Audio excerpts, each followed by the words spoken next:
In a significant judgment, the Supreme Court yesterday said that in national interest, the government should do away with reservation in higher education.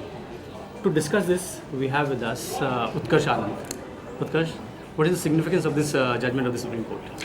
Well, Wali, this is after really a very long time that the Supreme Court has something like this. Supreme Court has categorically said that merit must have the priority in the matters of getting admissions into institutions of higher education. As far as the super speciality courses are concerned, Supreme Court has said that it is not right to have reservations in such institutions and merits must hold the sway. So will this be taken forward, or where does it fit into the larger debate over quota in the country, given we have recently RSS Chief Mohan Bhagwat saying which he had hinted, in fact, they should have a relook at it.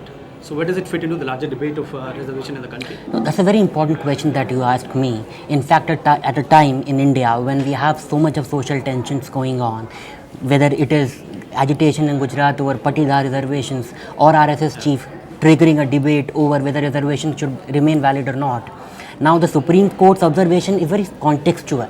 He said it at a time when it is bound to have a debate raged on. Now it is exactly has to be the will of the Parliament whether or not they decide to do away with the reservation. Now the Supreme Court can only push the government, it can nudge the government, it can tell the government that we have been asking you to do it, but Supreme Court cannot direct the government to do away with reservations. Especially, most of these reservation policies are by virtue of the executive orders. So can you please take us through the entire provision in the Constitution about reservation?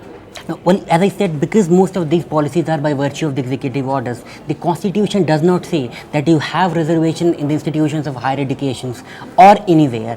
What the Constitution provides for is that it is the state's responsibility, duty to strive so that the people who are downtrodden, people who had been poor, who did not have access to the facilities or amenities, or did not have the access to the education institutions, they get that kind of access. It's more like an affirmative actions, a positive discrimination, as the Supreme Court has very often decided it to be. That the state must strive so that people who are backward, they must come forward, they should get education, they should get jobs. So now, but exactly as I said, eventually it has to be the political will. Now with this government, it remains to be seen whether the BJP-led this government will have the political will to go ahead and touch this topic, which has been very sensitively crafted. The moment anybody talks about the reservation, it rages on a debate. Yeah. So it remains to be seen how this government takes this issue forward. And we have seen agitations across India in the past over reservation also. Thanks for this.